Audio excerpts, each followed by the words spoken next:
안녕하십니까. 목포 해양육자서 해양오염 방제과의 김혜민 주무관입니다. 올해부터 해양자율 방제대 담당을 맡게 됐는데 이게 찾아뵙지 못하고 영상으로 인사드리는 점 죄송하게 생각합니다. 이번 주부터 진행해서 해양자율 방제대 전문교육을 실시하도록 하겠습니다. 마스크는 벗고 진행하도록 하겠습니다. 먼저 국민 방제대를 위한 현장 기술 안내서를 저희가 제작하게 되었습니다.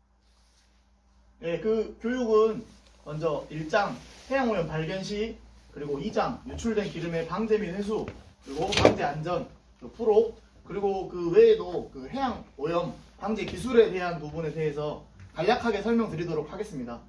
먼저 첫 번째 장은 해양오염 발견 시 신고 절차 및 국민 행동 요령에 대해서 간략히 설명드리겠습니다. 여기 먼저 보시면 국민 행동 요령에 보시면 오염 현황을 발견하면 119에 신고합니다라고 되어 있습니다.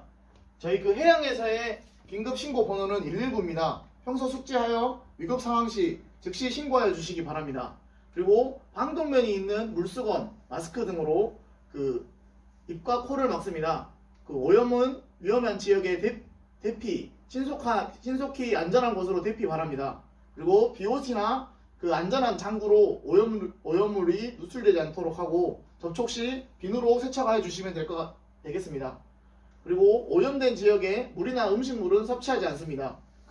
오염된 지역의 물은 식중독을 일으킬 수 있고 음식물의 경우 대장균이 많이 함유하고 있어 위험할 수 있습니다. 그리고 마지막으로 TV, 라디오, 인터넷을 통해 오염사고 발생 현황을 수시로 파악하시면 되겠습니다. 그 외에도 저희가 운영하고 있는 해장국 밴드를 사용하여 저희가 공유해드리도록 하겠습니다. 그리고 7번, 8번, 9번에 대한 내용은 사전 교육은 자원봉사자는 지시에 따라 사고 수습을 지원, 방지 작업 동원 시 마스크와 안전복 등을 착용하고 충분한 휴식을 취한 후 안전사고에 주의하여야 합니다. 그리고 추가 이상 징후 시 아까 말씀드렸던 해양에서의 사고 시 긴급 신고 번호인 119로 신고하여 주시면 되겠습니다. 신고 절차에 대한 신고 내용은 간략하게 6하 원칙으로 바라볼 수 있겠습니다. 언제, 어디서, 어떻게, 어떤 기름이, 어느 정도, 어느 방향으로라는 내용이 있습니다. 여기 아래 내용을 보시게 되면은 3월 2일 14시 32분 전남 목포시 북항 사부도압 해상에서 검은색 기름 폭 5m, 길이 2m가 시하도 방향으로 흐르고 있음이라고 알려주시면 될 것 같습니다. 특히 어떤 기름이 라는 부분에서 검정색 기름이, 무지갯빛 유막이, 경유가, 벙커 AU 등 이렇게 신고를 해주시면 되겠습니다. 이 외에도 본인의 선박이 좌초되었거나 충돌하였거나 하는 사항에 대해서도 6하 원칙에 따라서 신고하여 주시면 되겠습니다.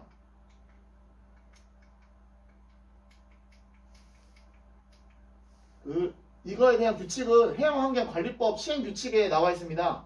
읽어보시면 아시겠지만 해양사고의 발생 일시, 장소 및 원인, 배출된 오염물질의 종류, 추정량 및 확산 방향과 응급조치 사항, 사고 선박 또는 시설의 명칭, 종류 및 규모 등에 대해서 설명하여 주시면 감사하겠습니다. 이상으로 해양오염 발견 시 신고 절차 및 국민 행동 요령에 대해 알려드렸습니다.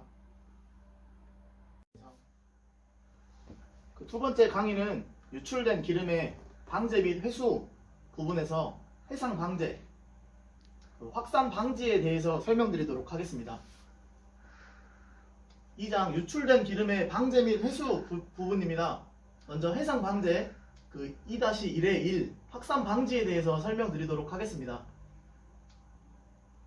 여기서 보시면 다양한 물리적, 화학적 변화가 발생하여 유출류의 일부는 회수 표면에서 소멸되지만 오래 지속되는 것도 있다라고 되어 있습니다.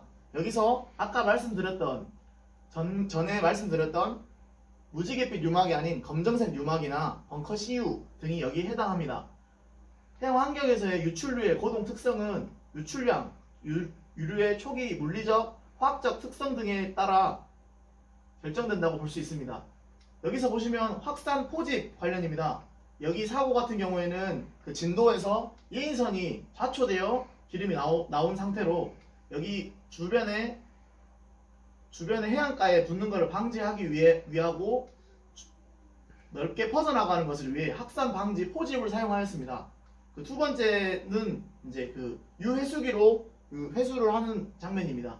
그리고 물리적 수거 같은 경우에는 그 방제대 분들이 제일 잘 아시는 것처럼 그 흡착제를 하여서 그 물리적 수거를 진행하게 됩니다.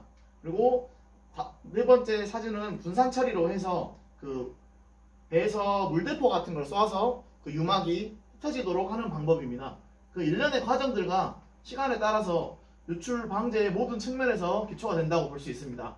예를 들어 유류가 자연적 소멸로 인한 취약한 자원에 피해를 주지 않는다고 예측되면 정화 작용은 필요하지 않다고 판단할 수 있으며, 이와 같은 경우 방제 작업을 분산 처리를 한다든지 자연 소멸되는 방법으로 기대할 수 있겠습니다. 그리고 적극적인 방제가 필요할 때 유류의 유형, 거동 특성이 가장 효과적인 방제 방법을 결정한다고 볼 수 있겠습니다. 그 위에서 보이는 이런 유회수기로 회수해야 될 경우에는 얇은 유막이 아닌 그 두꺼운 유막으로 유류를 회수하는 것이 효율적이라고 판단되어집니다. 해상에서의 방제 방법은 크게 포집, 확산 방지, 기계적 회수, 물리적 수거, 분산 처리 등이 있으며, 여기서는 분산 처리를 제외한 세 가지 방제 기술에 대하여 소개하도록 하겠습니다. 첫 번째는 확산 방지를 볼 수 있습니다. 제일 대표적인 예로 오일 펜스를 설치하여 기름이 해상에 유출되자마자 해상으로 확산되기 시작하는 것을 막는 거라고 볼 수 있겠습니다. 점도가 낮은 유류는 높은 것보다 더 빨리 확산되며, 이러한 확산을 막기 위하여 가장 필요한 방법 중 하나는 오일 펜스 설치라고 볼 수 있겠습니다. 오일 펜스의 구조는 다음과 같습니다.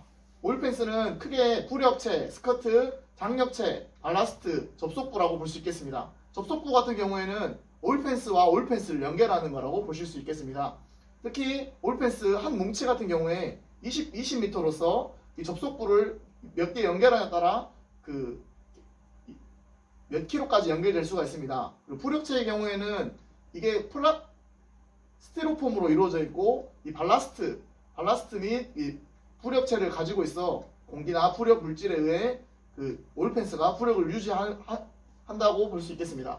특히 오일 펜스 종류 같은 경우에는 A형, B형, C형이 있고, 그 수면상 높이에 따라, 수면상 하나 깊이에 따라 접속부에 따라 용도가 항만용, 연안용, 대양용으로 나누어져 있습니다. 저희가 해양경찰에서 사용하는 오일 펜스는 보통 B형으로 연안용으로 볼 수 있으나, 그 몇 군데 해양 자율 방제대 창고에 비치되어 있는 경우는 항만용으로서 그 선박이 침수되었거나 침몰되었을 때 급하게 사용하실 수 있는 거라고 생각하시면 될 것 같습니다. 오일 펜스의 종류로는 고형식, 강제 팽창식, 자동 팽창식이 있는데, 나머지는 접하실 기회가 없으실 것 같아서 고형식에 대해서만 간략하게 설명드리겠습니다.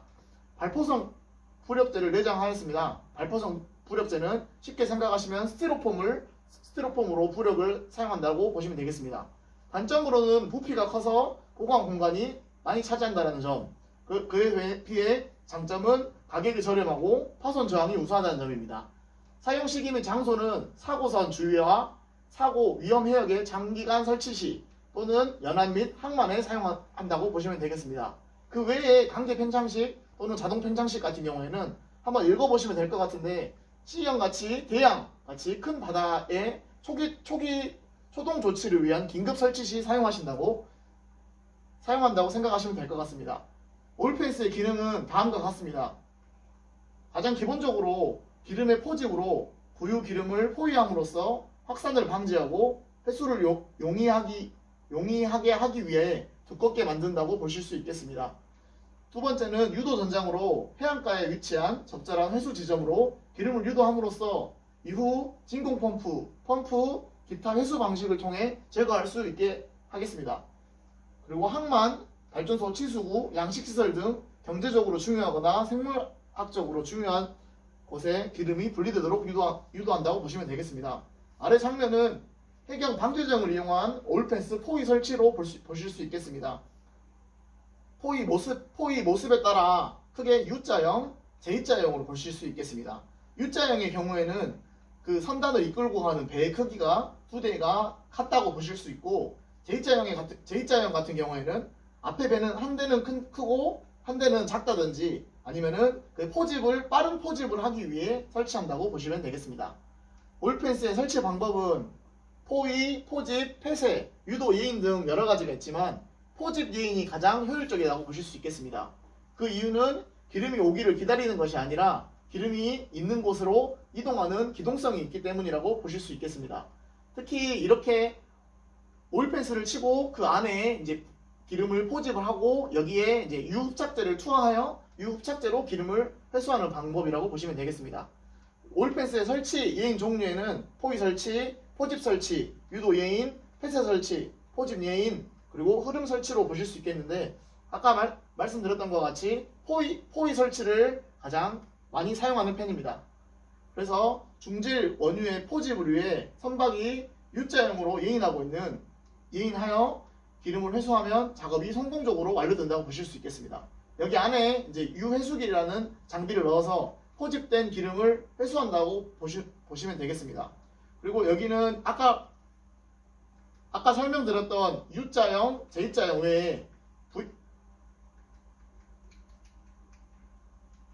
V자형으로서 두 대의 배가 오일펜스를 끌고 가고 그 사이에 있는 여기 이 포위선에서 유류를 회수하는 방향이라고 보실 수 있겠습니다.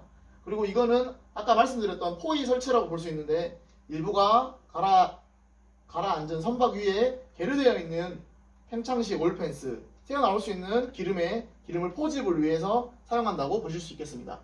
그리고 발전소 치수구 앞에 설치된 커튼형 오일펜스라고 보실 수 있겠습니다. 그리고 아까 보여드렸던 그 유도 예인 설치에 대한 예시로 그 회수된 기름의 회수를 위해 기름을 해양 쪽으로 유도하는 역할을 한다고 보실 수 있겠습니다. 여기서 해양 쪽으로 유도를 하지 않으면 기름이 모든 방향으로 퍼져나간다고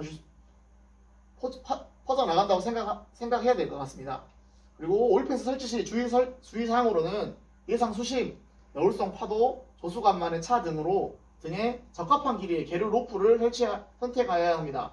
로프가 너무 짧으면 오일펜스가 파도에 적응하지 못하고 뒤집어지거나 부력을 잃어버리는 경우가 생기게 됩니다. 그렇게 되면은 그 계류 시스템에 이탈하거나 오일펜스가 손상되는 경우가 발생합니다. 반대로 로프가 너무 길면 오일펜스 구성 형태를 유지하기 어렵습니다.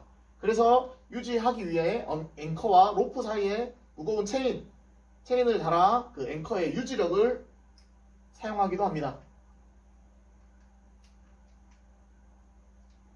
그리고 이거를 막기 위해 계류 로프에 줄을 달면 으스러진 로프가 그 수면으로 떠오르는 것을 방지하여 로프가 너무 길다든지 하는 부분에 대해서 잡을 수 있겠습니다.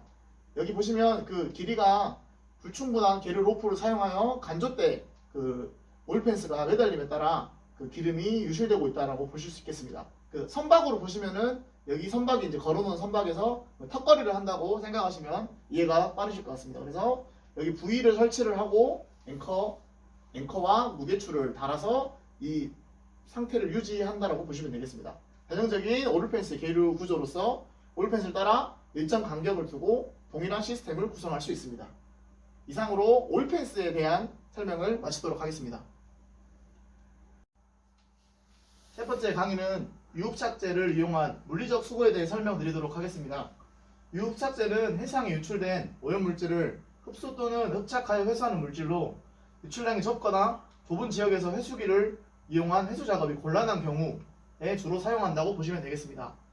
유흡착제의 종류 및 사용 방법입니다. 가장 많이 알고 계시는 패디형은 이제 사각형의 시트 모양으로 되어 있으며 포집된 기름층 위에 투하하여 기름을 흡착시킨 후 수거하는 방법입니다. 그리고 자음으로 사용되는 경우에는 부명을 줄 수 있습니다. 부명의 경우에는 보통 일반적으로 해양경찰에서 사용하는 품형은 3m의 형태로 하수구나 하천에 장기간 설치하여 유출류를 흡착하는 경우 또는 오일펜스 내부에 설치하여 포집된 기름의 유실을 방지하는 역할을 합니다. 사용 방법으로는 기름을 회수하거나 오일펜스 대용으로 사용하는 경우가 많습니다. 그리고 오일펜스 내부에 설치하여 오일펜스의 기능 상실에 대해 방지하도록 하겠습니다. 메테일 흡착제는 아까 말씀드렸던 것과 같이 사각형의 유흡착제로 유흡착률은 제품에 따라 다소 차이가 나지만 암벽 또는 선박 위에서 회수하기 때문에 강도가 있는 것이 좋다고 볼 수 있겠습니다. 다음으로 메테일 흡착제를 사용하는 경우 누락 없이 전량 회수하여 2차 오염을 방지하여야 합니다. 그 올펜스 설치 후 올펜스 안에 들어있는 유흡착제를 보실 수 있겠습니다. 그리고 올펜스 내 매트형으로 유출률을 회수하는 모습을 보실 수 있겠습니다. 그 위와 같이 그 올펜스가 설치되지 않았을 때 그 유흡착제를 살포하는 경우에는 그 회수가 곤란하여 이전에 유의하여 사용하셔야 합니다. 그리고 어선에서 매트형 유흡착제를 투하하여 방제 작업을 실시하는 경우 반드시 회수하여 2차 오염을 방지하여야 합니다. 다음으로 매트형 유흡착제의 응용을 보실 수 있겠습니다. 로프로 고정 연결하여 망국기 모양을 사용할 수 있습니다. 그리고 대형 스테이플러로 고정한다고 보실 수 있는데 흔히 말하는 그 공업용 타카 같은 걸로 고정하시면 이러한 형식으로 길게 이어지는 방법으로 사용하시면 될 것 같습니다. 그리고 아까 설명은 안 드렸지만 롤형 흡착제입니다. 롤형 흡착제는 그 두루마리 휴지처럼 유흡착제를 풀어서 사용할 수 있는 그 재질이라고 보실 수 있겠습니다.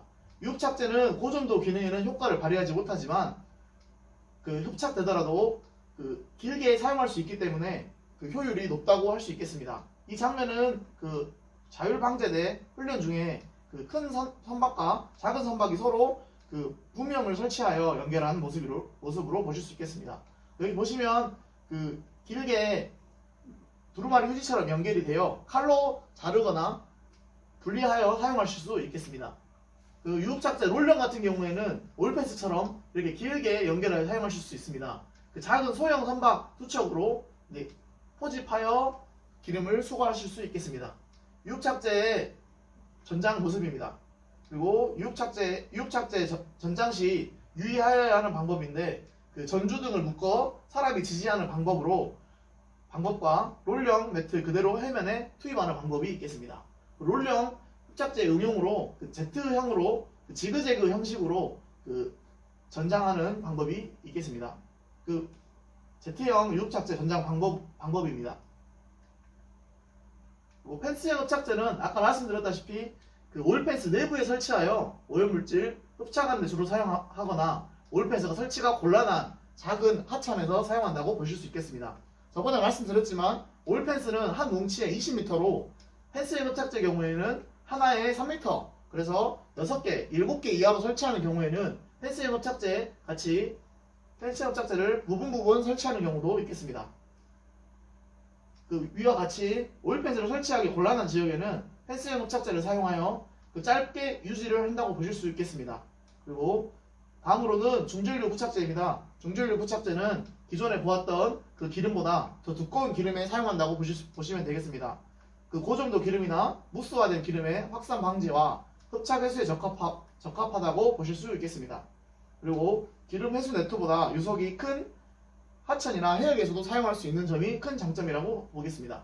여기 보시면은 길게 그 말총 모양으로 엮어져 있다고 보시면 되겠습니다. 그래서 하나에 10m로 이루어져 있고 1m에 그 여유를 두고 8m에 그 50cm 정도로 41묶음 다발을 사용하여 그 구성이 되어 있습니다. 그래서 한 개에 4kg, 로프 직경은 8mm 정도. 그래서 그 2개 입으로 케이스로 이루어져 있습니다. 그래서 소형 선박 한 척이 그 여기 암벽에 부두를 묶어두고 U자형으로 자체적으로 교육 훈련을 하실 수 있겠습니다. 그리고 이제 이거 훈련 전에 이제 모습인데요. 여기 이제 그 부표를 달아서 부표 간에 이제 간격을 두어서 훈련을 진행한다고 보시면 되겠습니다. 그래서 양식장 같은 경우에 특히 이제 그 검정색 기름에 취약하기 때문에 양식장 보호를 위해 중전류 부착제를 설치하여 진행한다고 보시면 되겠습니다. 그래서 중전류 부착제를 끌고 가는 경우에는 그 배에 있는 비트나 볼라드에 설치하여 연결한다고 보시면 되겠습니다. 그래서 작업 방법에는 어선에 중전류 부착제를 설치하여 방제 작업 실시, 어선의 현측에 중전류 부착제를 설치하여 오염된 방제 조치, 그리고 주기적으로 중전류 부착제를 교체하여 2차 오염을 방지한다고 보시면 되겠습니다. 그리고 사용된 흡착제의 임시 저장 및 처리에 관하여 설명드리도록 하겠습니다.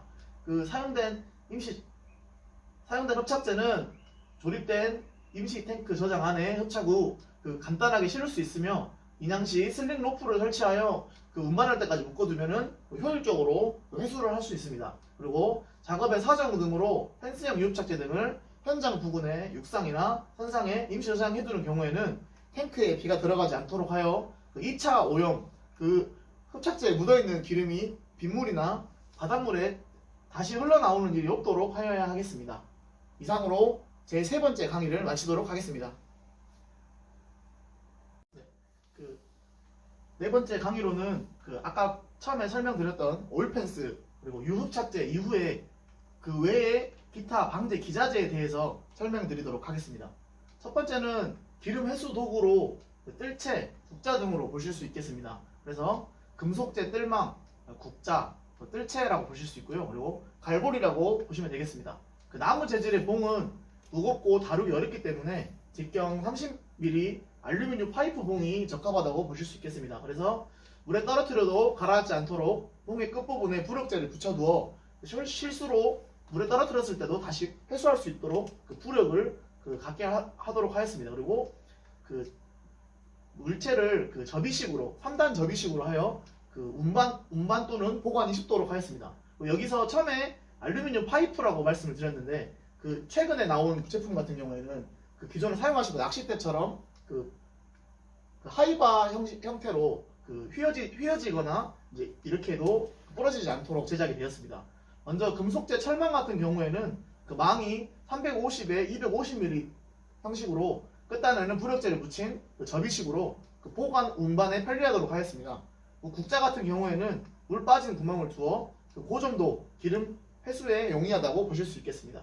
그리고 갈고리 같은 경우에는 그 접이식이며 여기 보시다시피 보조 작업용으로 되어 있습니다. 그 저희가 이렇게 가지고 있는 세 가지 같은 경우에는 그 파란색 플라스틱 박스에 그 작업 도구 세트로 만들어져 있어서 거기에 저희가 지급해드린 자율방제에 대해서는 이 물품이 어떻게 구성되어 있는지 잘 아실 거라고 생각이 듭니다. 특히 보관에 있어서 어려우신 점은 없으시겠으나 이 갈고리 같은 경우에 평소에 쓰시는 삿갓대나 그 보드 후크와는 좀 다른 형태의 그 보조 작업용으로 그 유흡착제를 회수하는 데만 사용하시는 거라고 생각하시면 좋을 듯 합니다. 그리고 그 여기 보시면은 그 흡착제 그 뜰채나 그 갈고리를 이용하여 그 유출류를 회수하는 모습입니다. 그래서 그 여기 보시면은 기름이 많이 있고 그 오일펜스와 그 유흡착제를 이제 회수를 같이 하는데 사용한다고 보시면 되겠습니다.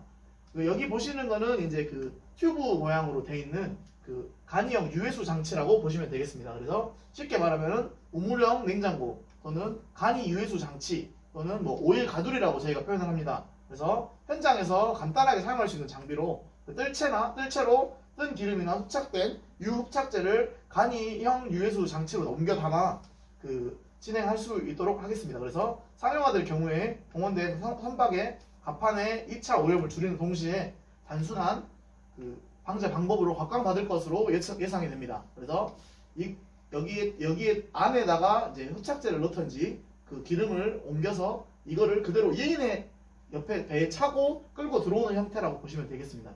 그리고 그 아까 말씀드렸던 부분에는 그 부분은 이제 배 근처에 있다거나 그 주로 이렇게 돼 있는 거를 할 수 있는데 이번에는 해상 유출류 회수에 대해 알려드리도록 하겠습니다. 해상 유출류 회수에는 여러 가지 방법이 있습니다만은 보통 방제장에 탑재되어 있는 유회수기 또는 그 방제과에서 보유하고 있는 이동용 유회수기로 그 해상 유출류를 하는데 그 이 업무는 보통 저희 직원들이나 해양환경공단에서 수행하는 임무이기 때문에 간략하게만 설명드리도록 하겠습니다. 처음에 이제 기름이 있는 경우에 오일펜스로 포집을 한 다음에 여기에 그 유회수기를 집어넣게 되면은 이 유회수기로 기름이 빨려 들어가는 형식이라고 생각하시면 쉬울 것 같습니다. 그래서 그 오일펜스를 치고 오일펜스 안으로 유회수기를 넣고 유회수기를 선박에 달려있는 크레인으로 보통 주로 사용한다고 보시면 되겠습니다. 그래서 유회수기의 종류에는 특히 위어식, 흡착식, 진공식, 원심 분리식이 있는데 저희가 실질적으로 자주 사용하는 제품은 이 흡착식이라고 보시면 되겠습니다. 그래서 그 침유성 물질에 표면에 묻은 기름을 그 표면으로부터 긁어내거나 짜내어 기름 수집 구역으로 보내어 회수하는 방식입니다. 지금 보이는 이 모델 같은 경우에는 브러쉬형 타입으로서 브러쉬에 묻은 기름을 브러쉬가 침유성으로서 그 지푸라기 같은 거에 기름이 잘 묻는다고 생각하시고 그 지푸라기에 있는 기름을 짜내어 사용한다고 보시면 되겠습니다. 그리고 위어식 같은 경우에는 그 경계면의 위치에 맞춘 그 뚝을 두어서 뚝에 갇힌 기름이 회수되는 방식으로 생각하시면 되겠습니다. 그리고 여기 그 진공식이라고 하는데, 진공식은 그 기름이 이렇게 떠있는 기름에 그 진공 청소기를 사용하여 진공 청소기처럼 여기 위에 떠있는 기름을 물과 함께 포함하여 쫓아간다고 생각하시면 될 것 같습니다. 그리고 원심 분리식 같은 경우에는 기름과 물을 함께 흡입한 후 물과 기름을 분리하여 물은 밖으로 내보내고 기름은 안으로 회수하는 형식이라고 보시면 되겠습니다. 쉽게 생각하시기 어려우실 것 같아서 저희가 자주 사용하시는 이 흡착식에서 저희가 브러쉬 형식, 그리고 나중에 유회수기를 보실 수 있는 기회가 있다고 하면은 디스크 형식, 그렇게 흡착식에 브러쉬와 디스크가 있다는 점만 알고 계시면 될 것 같습니다. 이상으로 그 기타 방제 기자재에 대한 설명을 마치겠습니다. 네, 5번째 강의는 아까까지 말씀드렸던 거는 해상 방제 관련된 부분이고, 그 5번째 강의 외에는 해안 방제에 대해서 설명드리도록 하겠습니다. 그 국제 유조선 선주 연맹 아이토프 통계에 따르면 선박에 기인한 유출 사고는 대부분 해안에서 가까운 곳에서 발생한다고 합니다. 해상 방제는 보통 기상 조건에 제한적이기 때문에 해안에 부착되었을 경우 오염 구역을 방제하기 위해 상당한 노력을 필요로 합니다. 그래서 해안 방제 기술은 대체적으로 간단하며 특별한 장비를 필요하지 않습니다. 그러므로 세상의 방제 방법 선정을 위해서는 오염의 정도, 범위, 주변 환경과 오염된 해안의 접근성 등을 신속하게 평가하여야 합니다. 그래서 여기 보시면은 안반으로만 이루어지는 해안 같은 경우에는 굴삭기와 고압 세척기를 이용한 해안 방제 작업을 사용합니다. 그리고 이 아래 사진 같은 경우에는 그 허베이 스피리토에서 나왔던 기름인데 말리포 해안이라고 보시면 되겠습니다. 그래서 세상의 해안 방제 방법을 선정하기 위해서는 오염의 정도 및 범위, 해안의 접근성 파악이 중요하다고 보시면 되겠습니다. 그 해안의 접근성 파악 같은 경우에는 여기 포크레인이 보시는 것처럼 포크레인이 해안에 접근할 수 있는지 여부가 중요하다는 이야기로 보실 수 있겠습니다. 그래서 해안 방제 작업은 보통 3단계로 구분합니다. 응급 단계, 계획 단계, 정리 단계로 보시면 되는데, 응급 단계 같은 경우 해안 가까이 부유하는 기름, 웅덩이에 고인 기름 등으로 그 큰 벌크 오일을 제거한다고 생각하시면 되고, 계획 단계에는 잔류 기름과 오염된 쓰레기 제거라고 보시면 되겠습니다. 정리 단계에는 이런 오염이 제거되고 난 후에 이제 그 후속 조치라고 보시면 되겠습니다. 그래서 아이토프에서 권장하는 방제 기술은 방치, 인력에 의한 기름 제거, 흡착제에 의한 회수, 그리고 오염된 물질 제거, 골파기 및 회수, 오염된 모래 제거, 우압력 상온 세정, 그리고 상온 저압 세정, 상온 고압 세정, 중온 고압 세정 등으로 나눠져 있으며, 그 외에 진공 흡입, 그리고 토사 개량, 갈아엎기 등으로 이루어져 있고, 그리고 마지막으로 토사 제거, 세정 및 교환, 그리고 벌초로 보실 수 있겠습니다. 그리고 그 다음 장부터는 여러분들이 쉽게 하실 수 있는 해안 방제 기술을 소개하도록 하겠습니다. 먼저 첫 번째로는 인력에 의한 기름 제거 방법입니다. 옆에 보시는 것처럼 인력으로 장비와 도구를 사용하지 않고 기름을 제거한다고 보시면 되겠습니다. 다만 여기서 주의해야 할 점은 고고압적 가치가 있는 지역 또는 경작지로서의 민감한 지역, 부드러운 간석지에는 적절치 않다라고 보시면 되겠습니다. 특히 부드러운 간석지 같은 경우에는 갯벌 같은 경우를 의미하는 경우가 많은데, 실제로 이제 기름을 이송한다고 와가지고 기름을 놔두면은 자연적으로 소멸되는 방법이 있으나, 기름을 밟고 지나가면서 기름이 또 퍼져가는 경우가 있고, 아까 말씀드린 간석지, 갯벌 같은 경우에는 갯벌을 밟음으로써 갯벌 밑으로 파고드는 경향이 있어 이 점을 주의하여야 한다고 보실 수 있겠습니다. 두 번째 작업은 닦아내기 작업으로 바위나 자갈로 이루어진 해안으로 접근이 어려워 장비를 사용할 수 없는 경우에 이제 인력에 의한 닦아내기 작업으로 주로 이루어진다고 보시면 되겠습니다. 특히 여기 갯바위 같은 걸 닦는 것을 이제 갯닦기라고 표현을 하는데, 이러한 작업에는 이제 작업 전 개인 보호구 착용 등 보건 안전에 대한 사전 교육이 필수입니다. 보건 안전에 대한 교육은 추후 강의에 다시 설명드리도록 하겠습니다. 그리고 고압 세척은 이제 고압 세척기를 이용하여 단단한 표면에 붙은 기름을 이탈시켜 기름을 제거하는 방법입니다.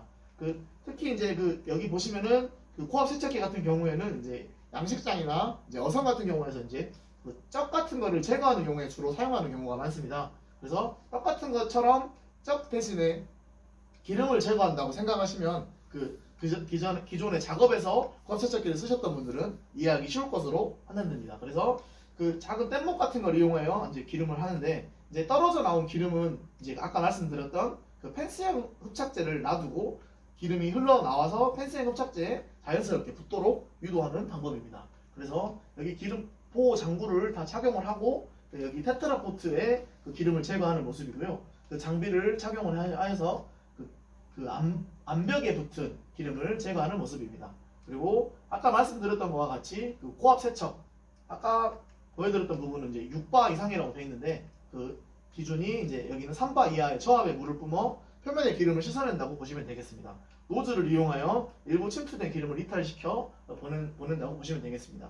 아래 장비 같은 경우에는 이제 저희가 가지고 있는 해경에서 가지고 있는 저압 세척기라고 보시면 되는데, 평소 함정 같은 경우에서는 소방 펌프, 그리고 기존에 가지고 있는 기존의 배에서 가지고 있는 배수 펌프로 작업하신다고 생각해도 무방할 것 같습니다. 그래서 물을 퍼가지고 저압으로 이제 기름을 닦아내면은 기름이 이제 물에 불려져 나와서 이렇게 흘러나가는 거를 이제 매트형 흡착제로 해소한다고 보시면 되겠습니다. 그리고 다섯 번째로 무압력 상온 세척이라고 보시면 되겠습니다. 처음에 여기 3바 이하라고 되어 있는데 여기는 1.5바 압력으로 많은 물을 표면에 흘려 기름과 같이 흘러가게 하는 방법이라고 보시면 되겠습니다. 그래서 노즐 없이 호스 또는 파이프에 0.5cm 내외로 구멍을 뚫어서 분출시키는 방법입니다. 그래서 기름이 분출되면은 호스에 쉽게 생각하시면 구멍이 났을 때처럼 기름이 줄줄줄 흐르게 되면 물이 천천히 졸졸졸 흘러서 여기 아래로 내려가게 되면은 여기 아래에 펜스형 흡착제 또는 중진류 흡착제를 설치하여 흘러나온 기름을 회수한다고 생각하시면 되겠습니다. 그리고 아래 그림은 이제 훈련 사항인데요. 아래 이제 여기 호스에서 나오는 거를 기름이 흐르게 되면은 여기 이제 눈 할 때 쓰는 거나 안 그러면은 소금 같은 거 작업할 때 쓰는 넛가래를 이제 밀어서 여기에 설치되어 있는 펜스형 흡착제에 붙도록 합니다. 그리고 해양 방제 종료 기준에 대해서 간단하게 설명드리도록 하겠습니다. 방제 작업은 어느 정도 종료를 해야 될 필요성이 있습니다. 이때 얼마나 깨끗이 해야 될 것인가 또는 어느 수준에서 종료할 것인가에 대해서 각 이해 관계자들 사이에 어떻게 해결할까에 대한 여러 의문점이 발견하게 됩니다. 그래서 여러분들에게 이러한 방법을 알려드리는 것도 결국 방제 종료 기준은 이해 당사자들이 합의하여 정하는 것이 가장 이상적이라는 내용입니다. 그래서 해안별로 구획을 설정하여 어느 정도 깨끗한 건지 아니면은 어느 정도 수준에 이루어져야 될 건지라는 기준이 되어 있습니다. 그리고 실행 가능한 수준으로 명확하고 세밀하고 이해할 수 있어야 하며 결정권자와 작업자와의 상호 협력이 가능하여야 된다고 되어 있습니다. 그리고 기준은 수정될 수 있는 유연성이 있어야 된다는 점입니다. 여기서 그리고 아까 말씀드렸던 선주연합회 아이토프 방제 기준에 대해서는 식품위생법이 정한 허용 농도 기준으로 하여 인간 자원 그리고 또는 기름이 보이거나 묻어나지 않는 수준으로 관광 해안이나 시설물 등을 기준하고 있습니다. 그래서 여러분들이 이런 교육을 시켜드리는 것은 여러분들은 여기 말씀하신 방제 작업자가 될 수도 있겠지만은 실제 이해 당사자가 되실 수 있기 때문에 이러한 여러 가지 점을 공통적으로 고려하시어 작업자 또는 관리자가 이제 저희 해경이 되든 선주가 되든 될 건데 관리자들과 이해 당사자 간의 협의를 이끌어내는데 도움을 주셨으면 합니다. 이상으로 5번째 강의 해안 방제에 대한 이해와 방제 종료 사항에 대해 간단히 설명드렸습니다. 이상입니다. 마지막 시간으로 6번째 방제 안전 및 기타 불호에 대한 사항에 대해서 간략하게 설명드리고 교육을 마무리하도록 하겠습니다. 먼저 방제 안전에 대한 방제 작업자 복원과 안전에 대한 내용에 대해 설명드리겠습니다. 보시면 벤젠, 톨루엔, 메틸벤젠, 크실렌과 같은 휘발성 유기 화합물, 다완족, 탄화수소와 같은 중금속 등으로 보고된다라고 되어 있는데요.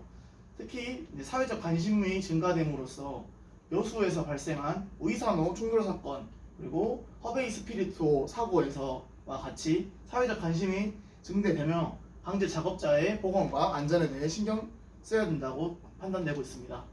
여기서 보시면 그 허베이 스피리투 작업 때 그 자원봉사자분들이 이제 참석을 해주신 부분인데, 여기서 보시면 기본적인 개인 보호 장구를 착용하지 않고 기름을 회수하고 있기 때문에 얼굴이라든지 피부에 위험이 노출되고 있다고 보시면 되겠습니다. 그리고 호흡기 또는 피부를 통해 원유에 함유된 아까 말씀드린 벤젠, 그 자일렌, 톨루엔과 같은 유해 화학 물질에 노출되어 건강에 악영향을 미치는 경우가 다반사이라고 볼 수 있겠습니다. 쉽게 생각하시면 유해 화학 물질이 흔히들 말하는 발암 물질이라고 생각해 주시면 이해가 빠르실 것 같습니다. 이에 자율방제대원들은 각 개인의 건강과 생명을 보호하기 위하여 기름이 건강에 미칠 수 있는 영향의 종류에 대해서 앞으로 살펴보고 사전 준비와 장비 착용에 대해 알아보도록 하겠습니다. 먼저 그 급성 영향에 대한 설명입니다. 급성과 만성으로 나눠지게 되는데요. 급성은 바로 이제 쓰러진다든지 바로 이제 병에 걸린다든지에 대한 내용이 들어있고요. 만성은 이제 지속적으로 노출이 되었을 때 이제 생길 수 있는 질병이라고 보실 수 있겠습니다. 그 급성 영양과 같은 경우에는 이제 어지러움, 운동 불균형, 오심, 그 두통, 피로감 등으로 볼 수 있겠고요. 그 만성 영양과 같은 경우에는 이제 뭐 비가역적 골수 손상이라고 되어 있는데요. 재생 불량 빈혈과 급성 골수성 백혈병이 발생할 수 있다라고 보면 되겠습니다. 이렇게 어떠한 영향에 의해서 장애가 발생할 수 있는 확률이 높기 때문에 항상 보호구를 착용하셔야 된다는 내용을 드립니다. 그리고 연무에 의한 노출 영향이라고 되어 있는데요. 연무는 이제 안개처럼, 기름이 안개처럼 증기화되었을 때 나타나는 영향이라고 보시면 되겠습니다. 그리고 피부 노출에 대한 급성 영향, 만성 영향으로 되어 있는데요. 그 급성 영향과 같은 경우에는 손과 팔 등의 피부염 증상들이 발현이 되고요. 비휘발성 물질, 특히 햇빛과 결합된 방향족 탄화수소는 보다 자극적일 수 있고 보다 자극적인 그 손상으로 이루어질 수 있다는 점을 알려드리겠습니다. 그리고 그 만성 영향으로는 이제 심하게 노출된 대상자의 25%에서 상피종이 발견됐다는 보고 결과가 있다고 합니다. 그리고 정신적 영향으로는요, 그 경제적 소실, 공동체 파괴, 생태수단의 상실로 인한 미래의 불확성질 등의 결과로 주민들로 하여금 심리적 공황 상태에 놓이게 합니다. 특히 이제 그 허베이 스피리투 같은 경우에는 지금 한 15년이 지났음에도 불구하고 아직도 정신적 영향이나 그거에 대한 아직도 정신적인 피해를 호소할 수 있다라고 보실 수 있겠습니다. 그리고 건강 작업 문제 요인으로 돼 있어는요, 그 근골격계 질환, 그리고 방제 작업자의 피로와 스트레스를 보실 수 있겠는데요. 선박에서의 방제 작업 시 그 선박에서 물이 움직이기 때문에 허리 굴곡 및 비틀린 자세, 방제 도구 취급 시 손과 손목에 힘을 주어서 생기는 신체 부담이 발생한다고 보시면 되겠습니다. 이러한 일들은 그냥 어떠한 바다에서 일을 할 때 모두 발생하는 일이라고 생각해 주시면 되는데, 특히 이제 해양 방제 시 허리 굴곡 및 쪼그린 자세, 그 손과 손목을 이용한 갯돌 작업 시 신체 부담이 발생하고, 방제 작업자의 피로와 스트레스 같은 경우에는 작업 일정이 조정이 불가능하고 장시간 연속적으로 작업을 진행하다 보니 엄청난 스트레스에 받을 수 있다는 내용입니다. 그래서 그 외에도 작업 피로, 집중력 저하로 인해 작업 중 유해 위험 요인 인지가 떨어짐에 따라 발생할 수 있는 사고가 있을 수 있겠습니다. 그 외에도 이제 탈진, 스트레스, 감정, 일시적인 정신 혼란의 위험성이 있고요.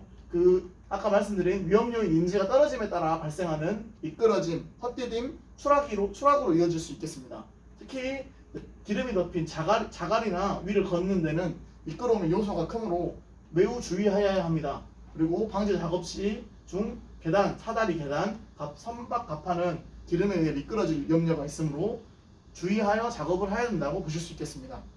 앞에서 말씀드린 방제 작업자에 대한 발생할 수 있는 안전사고에 대해 말씀을 드렸는데요. 이것을 방지하기 위해서는 기본 안전수칙이 필요합니다. 처음에 안전준비 사항으로는 PPE라고 불리는 개인보호 장비가 있습니다. 개인보호 장비는 사람들이 작업하면서 입거나 쓰는 모든 장비로 정의되고, 화학보호복, 내화학성 안전화, 장갑, 보안경, 그리고 방한복 등 다양하다고 보실 수 있겠습니다. 여기서 보시면 옷을 입고 작업을 하시는 것을 보실 수 있고요. 그 적절하지 못한 거에 대해서는 이제 앞에서 보시면 뭐 장갑이라든지 안전 장갑이 아니고 일반 장갑을 사용하시게끔 되면은 기름이 이제 장갑에 스며들어서 또 그 피부 손상을 일으킬 수 있다는 부분입니다. 그래서 앞에서 보셨던 것과 같이 여기 헬멧을 쓰시고 안전 장갑을 쓰시고 마스크를 쓰시고 라고 생각해 주시면 될 것 같습니다. 그래서 개인 보호 옷이 이제 여기 보시면은 바지 장화를 입으시고 옷을 입으시고 장갑을 입으시고 그리고 작업을 하시게 됩니다. 그리고 아까 말씀드렸던 것처럼 호흡구로 인한 흡입에 대한 영향성이 있기 때문에 지금 사용하고 계시는 KF94 마스크라든지 KF80 정도 되는 마스크를 사용하시고 작업을 하게 된다면 무방할 것으로 생각됩니다. 그리고 여기 위를 보시면은 이제 일회용 작업복을 입고 사용하는 경우인데요. 일회용 작업복을 입으면 작업복에서 좀 더우실 수는 있겠지만 옷으로 기름이 스며들어서 피부에 직접적으로 닿는 영향은 제외될 수 있다고 보시면 되겠습니다. 현재 저희가 지급해드리는 복장에 대해서 설명을 해드릴 건데요. 왼쪽은 이제 일반 대용용이고 오른쪽은 초기 대용용이 있습니다. 그래서 초기 대용용 같은 경우에는 이제 안에 방독면이 있다라고 생각해 주시면 되고요. 초기 대용용 같은 경우에는 아까 말씀드렸던 KF94와 비슷한 N95 방진 마스크가 들어있습니다. 그래서 기본적인 그 유기 화합물에 대한 거는 이제 대응을 하실 수 있다고 생각해 주시면 되고요. 안전 고글, 방진 마스크, 안전화, 안전 장갑, 방독 마스크, 보호복으로 이루어져 있습니다. 이러한 개인 보호구를 착용하고 작업한다는 것은 매우 답답하고 매우 작업에 있어서 힘들 수 있는 요소지만 이거를 이제 어렵게 하는 핸디캡으로 사용하는 것이 아니고 개인과 생명과 신체를 보호하기 위한 개인 보호군이 꼭 착용하시고 작업을 임해 주시면 좋겠습니다.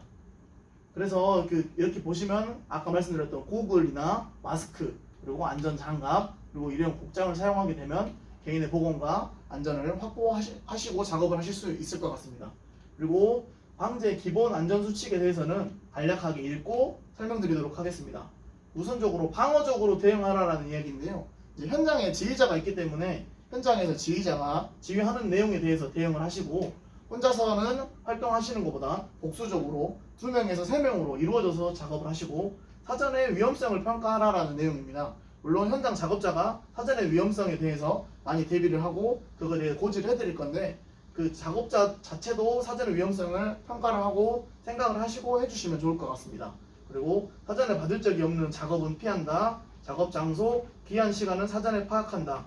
불필요한 유출 현장 출입은 금한다라고 되어 있습니다. 그래서 저희가 이제 기존에 현장 지휘자가 일일이 지시를 해드릴 거고 지시되지 않은 내용에 대해서는 지시되지 않았으니 다시 한번 그 훈련을 하고 이제 작업을 해야 된다라고 이야기를 해주시면 그 작업 지휘자가 교육 훈련 이후에 작업을 진행할 수 있도록 진행을 하겠습니다. 그리고 오염 가능성이 있는 접촉은 피하라. 냄새만으로 위험성을 판단하지 마라. 유출 사고 현장에는 위험성이 상존한다는 걸 인지하라 등에 있습니다. 여러 가지 방제 수칙이 있고요. 앞에 그 다음의 내용을 보시면은 자기 자신에 대한 보호가 우선적으로 진행되기 때문에 그 선박, 바위 제거 등에 있어서는 상처, 미끄러짐, 실족 등의 안전사고가 따라온다라고 생각해 주시면 될 것 같습니다. 그래서 작업 중 식사, 음료 및 화장실 사용 전 그 오염물질을 제거한 후에 사용을 해주시면 되고 독성 물질에 노출 시에는 즉시 세척 및 살균 처리를 하고 119의 도움 하에 병원에서 치료를 받아야 합니다. 그리고 이전에 이제 현장 관리자인 뭐 해양경찰이라든지 소방이라든지 직원분들이 있을 겁니다. 직원분들에게 물어보시고 그 물어보신 거를 결과를 토대로 해서 진행해 주시면 될 것 같습니다. 여기서 이제 그 현장 작업자가 기름에 노출된 채로 음료수를 마시고 있는 모습인데요. 이제 실질적으로 마시다가 보면은 이제 여기 손에 다 묻어 있고 여기 마시다 보면 이 기름을 흡입할 수 있고 그리고 이제 이게 지금은 느껴지지 못하겠지만 만지시는 동안에 유증기가 이제 코로 들어갈 수 있다라고 보시면 될 것 같습니다. 그리고 그 안전에 대한 내용은 여기까지 하고요. 네 번째는 이제 그 기름 유출 시 대비 대응 요령에 대한 부분입니다. 그래서 아까 제일 첫 장에서 말씀드렸던 거와 같이 이제 기름 오염에 대한 신고를 하시게끔 되면은 그 저희한테 신고를 해주실 때 어느 정도 분포를 하는지에 대해서 알려주시고, 그래야 저희가 이제 분포도에 따라서 방제 작업 방법이 바뀔 수가 있습니다. 그래서 방제 작업 방법에는 전 일전에 말씀드렸던 해상 방제와 해안 방제 방법에 있어서 산발적 분포, 부분적 분포, 불연속적 분포, 지속적 분포라는 내용이 있습니다. 그래서 뭐 지속적 분포라고 하면은 아예 그 기름이 쏟아져서 다 분포가 되어 있는 거고요. 산발적이나 불연속적이 되면 기름이 이제 산화가 돼서 기름이 퍼져나가는 과정이라고 생각해 주시면 될 것 같습니다. 그래서 특히 이제 그 무지갯빛 유막이나 은빛 유막에서는 이제 계속 지속적인 분포로 나타나게 되는데, 검정색 기름 같은 경우에는 기름이 쪼개지거나 퍼지게끔 되기 때문에 퍼센테이지가 어느 정도 되는지에 대해서 그 알려주시면 저희가 현장에 접수를 한다든지 실제로 방제 방법을 정하는 데 있어서 도움이 크게 될 것 같습니다. 그리고 이제 기름 취급을 많이 하시게끔 될 건데요. 기름 취급 시 주의사항 같은 경우에는 안전관리자 배치, 비상연락망 배치, 그리고 화기 취급 주의, 기름 작업 전 사전 조치, 야간 작업 자제, 음주 후 작업 금지라고 생각해 주시면 될 것 같습니다. 그래서 그 특히 이제 뭐 배를 가지고 계신 분들은 이제 기름을 이제 받으시는 경우가 많을 텐데, 급유소에서 작업을 하게 되면은 이제 그 급유소에 있는 근무자가 한 명인 경우가 있으면 그 같이 급유를 해주시는 분이 이제 그 안전 관리자가 되셔서 이제 배에서 기름이 넘치는지 그 기름을 수급하는 거에 대해서 확인해 주시고, 작업 중 자리를 이탈하지 않고 기름이 급유되는 것을 확인하셔야 됩니다. 그리고 비상 연락망 배치가 있고요. 그 하고 시 전파 체계도 또 배치를 하셔야 된다고 생각됩니다. 그래서 만약에 기름을 넣으시다가 그 만약에 너무 많이 넘었다라고 생각을 해주시면 해양에서 사고 긴급 신고번호는 119니까 119로 신고를 해주시면 저희가 신속하게 대응하도록 하겠습니다. 그리고 이제 담배를 태우시는 분들이 많으실 건데, 기름 작업 중에는 화기 사용을 자제하여야 합니다. 다 아시다시피 화재와 폭발이 이루어져서 담뱃불, 라이터, 가스불, 용접기 등에 의해서 폭발이 일어날 수 있습니다. 이 부분은 잘 알고 계시는 부분이지만 잘 이루어지지 않기 때문에 다시 한 번 더 강조를 드립니다. 그리고 기름 작업 전 사전 조치에 대해서 기름 작업 장소 인근에 방제 기자재를 배치하고, 그 기름 바지통, 유혹 착제, 기름 걸레, 스카파 봉쇄 등을 가지고 이제 사전 조치를 해주시고, 야간의 작업은 최대한 자제해 주시는 게 좋겠습니다. 그리고 음주 후에는 작업을 하지 말아 주시면 되겠습니다. 그리고 특히 이제 기름 유출 시 작업 사항이 있습니다. 저희 방제 대원분들 중에서 이제 그 발전소에서 근무하시는 분들도 많은데요. 그 기름 유출 시 초동 방제 순서입니다. 처음에는 이제 그 기름 이송 펌프 등 관계된 기기 작동을 긴급으로 정지해 주시고, 119 및 그 선내 비상 상황 전파라고 해주시면 될 것 같습니다. 그래서 만약에 다른 도와줄 인원이 있으면 전파를 해주시고, 특히 이제 뭐 저희 해양자율방제대 같은 경우에 다른 방제 대원들에게 전파를 해주셔서 같이 이제 작업을 하실 수 있도록 진행해 주시면 될 것 같습니다. 확산 방지로는 갑판 스카파 폐쇄, 한체 주변 올펜스 설치가 있는데, 이 부분에 대해서는 해상 방제 때 진행했던 내용과 중복되므로 생략하도록 하겠습니다. 그리고 이제 방제 조치가 유흡 착제 사용하여 기름 수거, 방제 총괄은 해양경찰 도착 시 지휘를 받아 방제 작업 수행이라고 보시면 되겠습니다. 그래서 여기서 주의사항이라고 말씀드릴 수도 있고요. 제가 이제 요청이라고 말씀드릴 수도 있겠는데, 저희가 이제 도착하기까지 일정 소요 시간이 되므로 그 현내 작업자나 안 그러면 이걸 제일 먼저 보신 분들이 초기 작업을 해주시면 저희가 이제 그 처리에 있어서 훨씬 수월하게 할 수 있다라고 보시면 되겠습니다. 그리고 이제 그 긴급 차단에 대해서 말씀을 드릴 건데요. 기름 유출 부위에 대해 차단 필요성이 있고요. 그 기름 유출 부위를 빨리 차단을 해야 기름의 추가 유입이 방지가 되고, 이제 이 기름이 나옴으로써 오염될 수 있는 양식장, 어장 등 민감 자원을 보호할 수 있다고 보시면 되겠습니다. 그래서 기름 유출의 유형에는 기름 수급 및 이송 작업 중 넘침, 그리고 잠수 펌프 작동으로 혼잡해수 배출이 있고요. 그리고 자초, 해난, 침몰 등 해난 사고가 있습니다. 그래서 유형병 차단 방법에 있어서는 기름 수급 중 넘치는 거에 대해서는 스카파를 폐쇄한다라고 돼 있고, 연료 주입구, 에어벤트 주변을 기름 걸레로 막아서 해상 유출을 차단하는 데 있습니다. 그리고 선내 탱크가 이송 작업 중 넘치게끔 될 경우에는요, 펌프를 멈춰주시고 가판의 스카파가 이제 그 가판 밖으로 이제 외부로 빠져나가는 데이기 때문에 가판 스카파를 이제 그 유흡착제나 아니면 걸레 같은 걸 막아주시면 효율적으로 차단하실 수 있겠습니다. 그리고 잠수 펌프 작동으로 선적 배출이 된다라고 하면 잠수 펌프 전원을 멈춰주시고 해상 유출이 된 부분을 확인해주시고 기름량이 많다고 하면 신고를 해주시면 되겠습니다. 그리고 사초, 침물 등 해난 사고 시에는 그 선박 폐선 전 유류탱크 밸브 폐쇄가 있습니다. 그리고 이제 유류탱크 에어벤트 봉쇄가 있는데 저희가 이제 여기서 아래 보여지는 부분에 있어서 예인선, 가판, 에어벤트 종류가 있습니다. 그래서 뭐 연료유는 빨간색, 윤활유는 노란색으로 표시를 하게 되는데 이제 그 많이 가지고 계시는 10톤 미만의 어선에 있어서는요 그 유류 에어벤트가 이제 그 연료 주입구와 같다라고 생각을 하시면 됩니다. 그 10톤 미만 어선법 규정에 있어서 에어벤트는 이제 그 연료 주입구보다 큰 형태로 하여야 한다라고 돼 있기 때문에 기존에 이제 가지고 계시는 배 같은 경우에는 보통 연료 주입구가 같은 형식으로 가지고 되어 있습니다.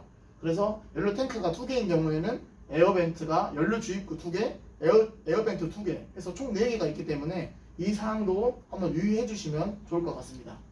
그리고 이제 마지막으로 이제 에어벤트 봉쇄 장비 및 봉쇄 부분이 있는데요. 제가 이제 에어벤트 자재를 배부해드리는 분도 있고 못해드리는 분도 있을 텐데 에어벤트 자재에 대해서 이제 이런 쐐기 같은 걸로 막는다든지 아니면은 그 봉투로 된 걸로 이제 막게 되면은 이제 여기서 새어 나오는 부분을 봉투에 담기면서 더 나가지 못하게 됨으로 이제 되는 부분이 있습니다. 그래서 봉쇄 시 쐐기가 없거나 에어벤트와 맞지 않을 경우에는 고무 등을 파이프 안에 채우고 밖을 비닐 등으로 단단히 묶어 효과적으로 제거해 주시면 되겠습니다. 에어벤트 봉쇄 방법에 대해서는요 제가 다른 자료를 하나 더 만들어 가지고 업로드 하도록 하겠습니다. 강의를 들어주셔서 감사하고요. 그 해양자율방제대 안내서 현장 지침 안내서를 6개 강의로 해서 설명드렸습니다. 고생하셨습니다.